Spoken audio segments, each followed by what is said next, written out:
있고요. 그리고 정직원 한 200명 정도 되고 파트타임까지 하면 한 1000명 정도 되는 규모의 회사입니다. 그리고 저는 이제 엑셀러레이팅 파트에 이제 총괄 책임을 맡고 있고요. 그리고 이제 개발과 그리고 디자이너 뭐 13개 조직이 있어요. 그리고 저희가 해외 법인으로는 한 6개 정도 지금 해외 법인, 중국이나 뭐 동남아 지역 기반으로 해서 컨택 센터를 있고요. 여기는 저희가 이제 리서치자나 능력자나 뭐 KFC나 이렇게 협력사들이에요. 저희가 이제 시장 점유율 67%인데 80여 개 이상의 이제 협력사들이 있습니다. 그래서 뒤에도 이제 말씀을 드릴 텐데 저희는 이제 초반에 이제 포지셔닝한 부분은 푸드텍 부분의 이제 엑셀러레이터였어요. 그리고 저희가 내부적으로 개발자가 한 80명 이상이 되기 때문에 만약 기술 기반으로 해서 만약에 내부 인력이 없을 경우에는 저희가 이제 또 이제 거기에 투입을 해서 또 워킹할 수 있게끔 테스트베드도 만들고 이렇게 할 수 있는 조직입니다. 저희는 이제 프로그램을 지금까지 한 150여 개 정도 이제 포트폴리오를 갖고 있고요. 그래서 이제 한 40개 정도를 투자하면서 이런 지금 올해 이제 진행하고 있는 프로그램인데요. 지금 K글로벌 사업을 저희가 한 4년째 하고 있고, 그리고 그랜드 챌린지 라이카 사업하고 있고요. 그리고 이제 이거는 서울시랑 같이 하는 소셜벤처 육성 사업이라고 해서 소셜벤처들을 이제 지원을 하게 해서 이제 투자까지 꽂게 하는 그런 프로세스를 하고 있습니다.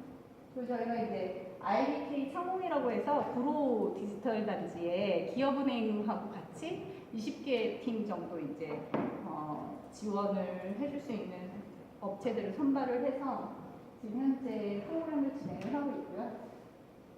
이번에 저희가 이제 빅스타라고 해서 빅데이터 스타트업들을 16년도부터 이제 진행을 했어요. 그래서 올해는 작년까지는 이제 저희가 운영사로 진행을 했고 올해는 제가 이제 총괄 이제 멘토 운영진으로 해서 이제 진행을 하고 있고 그래서 이제 이 안에서 이제 대표님들이 작게든 크게든 혹은 뭐 시리즈 A 단위든 조직을 이제 진행을 하면서 이슈들이 발생될 수 있는 것들 그런 것들을 이제 제가 말씀을 드리도록 하겠습니다.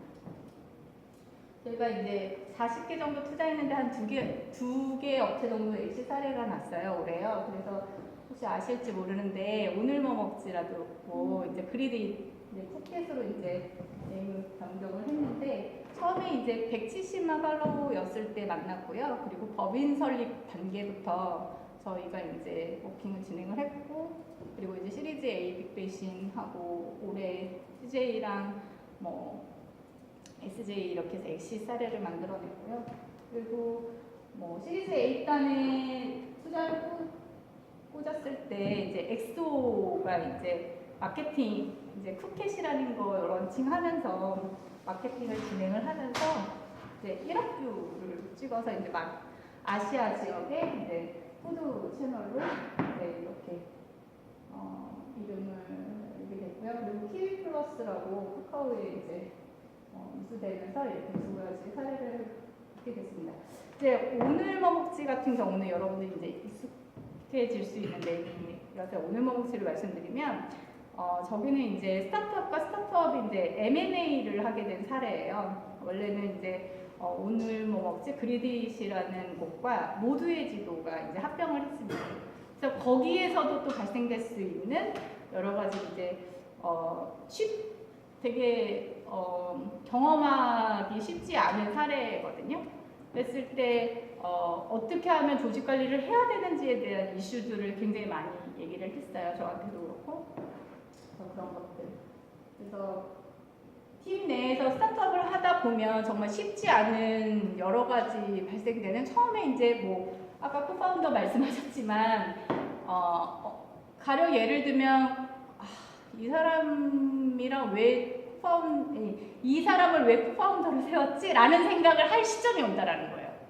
예. 그리고 초반에 뭐 지분 쉐어나 뭐 이런 것들을 할 때 구조적인 거를 만들 때도 굉장히 한 땀 한 땀 되게 잘 만들어 가야 되는데 누가 이렇게를 알려주진 않잖아요. 좋은 가령 예를 들면 지원 사업 할 때도 이제 좋은 팀빌딩을 본다라고 하는데 아까도 이제 대표님이 말씀하셨던 대로 그 전에 이 사업을 하기 위한 어떤 레퍼런스를 물어보셨잖아요. 그것처럼 정말 이 사업을 풀어갈 수 있는 역량이 있는지 여부를 이제 그 팀빌딩을 보게 된다는 말이죠. 대표한테 없으면 혹은 그 팀 내에 어떤 이 사업화를 할 수 있는 역량들이 있는지 여부를 확인하게 되는데 어디나 대기업이든 그리고 혹은 저희도 이제 CNT 내에서도 뭐 오거나이저를 뽑든 아니면 조직에서 신규 채용을 하던 공개 채용을 하던 이렇게 사람을 뽑는 거는 어디나 다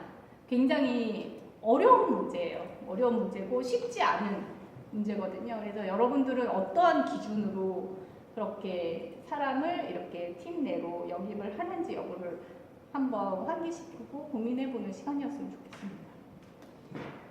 그래서 저희는 이제 제가 이제 사이트를 이제 유능한 인재를 확보하기 위한 채용 경쟁이라고 했는데 어디나 누구나 유능한 사람 곁에 두고 싶어 하잖아요. 근데 이제 저희도 이제 CNT테크 내에서도 이런 채용 기회들을 많이 이제 채용을 이제 공개 채용도 하지만 수시로도 하는 것들이 생기거든요.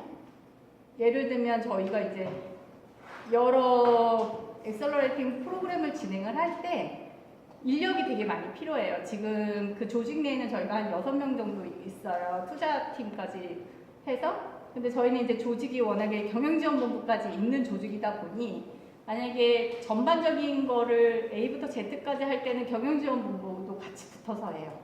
그래서 조금 약간 기존에 있는 엑셀러레이터하고는 조금 다른 AC인데 그래서 그런 것들을 할 때 본사에서 채용을 하는 것과 또한 이제 엑셀러레이터 내부에서 이제 인재 채용을 하는 것과 또 이제 제가 보는 관점에서 또 스타트업이 또 인재 채용을 하는 것을 보는 것과 되게 다른 각도의 그런 사람을 이렇게 영입해야 되는 문제들이 있더라고요. 근데 누구나가 다 나랑 핏이 맞는 사람을 만나고 싶어 해요.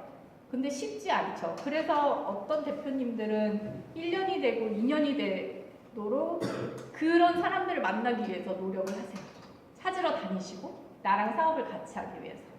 여러분들은 어떻게 그렇게 만나셨고 그렇게 준비를 하시고 있는지를 한번 되짚어 보시면 좋은 것 같고요. 여기 보면 얼마 전에 이제 제가 잭가라거 대표님은 소셜벤처 쪽으로서는 시리즈 A까지 받으면서 굉장히 이슈가 되는 대표님이세요.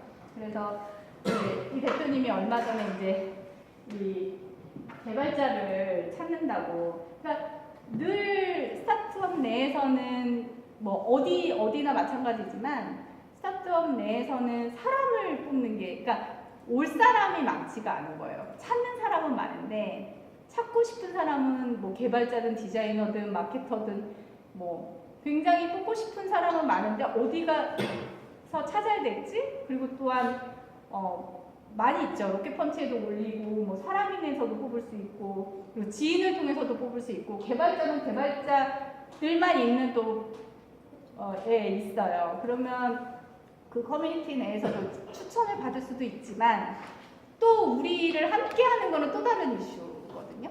그래서 그런 것들을 어떻게 확인을 해야 되고 또 그게 맞는지 여부를 어떤 기준으로 서로 맞춰가야 될지는 정말 풀어가는 방법밖에 없는 것 같기는 해요. 그래서 이제 여기 보시면 대표님들은 어떤 기준에서 인력 채용을 하실지에 대한 기준을 잡으셨는지 궁금해요, 사실. 왜냐면 이 대표님이 이제 우리 잭각 악어에 대한 소개를 하면서 우리 이런 인재상을 원해. 근데 직무는 이런 개발자인데 어느 정도 단계에 되는 직무. 그러니까 이 채용을 하고 싶고 그리고 연봉도 나와 있어요. 연봉도 나와 있고 그리고 자격 요건은 이렇게 되어 있고 뭐 3년 이내 개발자 IELTS를 해야 되고 근데 우리 회사 오면 이런 거 해줄 수 있어. 베네핏. 그러니까 뭐 그게 뭐 연봉이 됐던 스톡 옵션이 됐던 아니면 혹은 복지 제도가 됐던 그러니까 사실 채용 들어오는 직원들이 되게 생각보다 되게 스타트업에 들어가는 입장이 아니라 되게 대기업을 생각하면서 스타트업에 들어오시는 분들도 있거든요. 그러면은 대표님들이 이제 그런 생각을 해요. 그렇게 바랄 거면 대기업까지 이런 말 하거든요. 그리고 직원 뽑았는데 내가 직원 눈치 봐야 돼, 막 이런 얘기 되게 많이 하세요.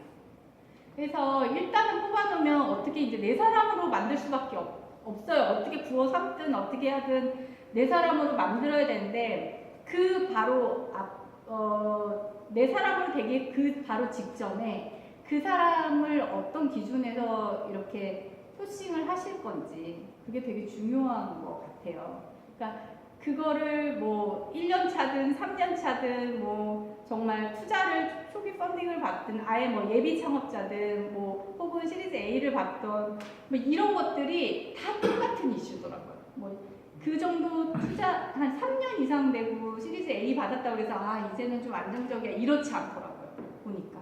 예. 그래서 저 같은 경우는 사실 저희 CNT테크 내에서는 직원 채용을 하면 일단 저희에 맞는 직원을 채용하잖아요. 그러면은 그 롤에 맞는 적합성 유무를 이제 사전 진단을 하고요. 그리고 저희는 이제 내부적으로 어떤 이슈가 발생됐을 때 제가 이제 핵심 인력 이탈이라든지 이런 거에 대한 심리 지원을 투입이 됩니다. 그래서 상담이 진행이 돼요. 그래서 만약에 그러니까 그 회사마다 어떤 장치를, 그러니까 좋은 인재면 이 직원이 내부에 머물러 있을 수 있도록 장치를 어떻게 해두느냐도 되게 중요한 것 같아요. 그래서 그런 것들을 이제 사전에 염두에 두고 그게 뭐 복지일 수도 있고요. 혹은 뭐 그게 연봉일 수도 있고 그리고 또한 뭐 다른 제도들로 장치를 만들 수가 있는데 저희 같은 경우는 이제 뭐 대표님이 워낙에 그런 문화적인 거를 굉장히 생각하기 때문에 직원들의 문화라든지 혹은 저희는 또 플러스 돼서 하고 있는 거는 그거예요. 심리 지원을 하는 거. 그래서 조직별로 이제 뭔가 워크숍을 할 때 조직 역량 강화에 대한, 그러니까 대기업에서 말하는 뭐 HR 접근을 저희가 하고 있고 또한 제가 이제 스타트업들한테도 하고 있어요. 초반에 이제 제가 이제 프로그램을 진행해서 인벌브된 네. 네네. 그리고 그러니까 채용은 그렇게 진행되고 그리고 온보딩에서는 이제 어떻게 하면 이 협업을 통해서 이 내부에 안착시키고 있고 또한 이렇게 잘 유연하게 이제 조직들과 협업할 수 있는 구도로 만드는지를 제가 이제 자세히 말씀드리려고 했는데 어쨌든 이런 세부 사항들을 좀 체크하시는 부분들을 제가 추가적으로 이제 말씀드릴게요. 다른 뒤에 관련하시는 분들도 있으실 거니까 좋은 말씀 해주실 거니까. 그러니까 이거는 이제 복지에 관련된 건데 처음에 이제 인력을 어떤 기준에서 채용을 하고 그 다음에 이제 그 조직 내부에 어떻게 흡수될 수 있도록 잘 유연하게 이렇게 지원을 해주고 그 다음에 이제 복지는 베네핏을 어떤 식으로 줄 건지 그 좋은 인력이라면 머무르게 해야 되는데 그거를 어떤 식의 지원을 해줄 건지의 여부를 이제 우리가 제시를 해주는 게 되게 중요할 것 같습니다.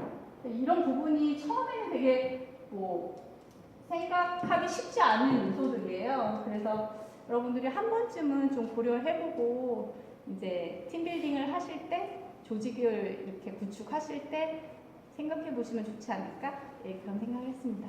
감사합니다.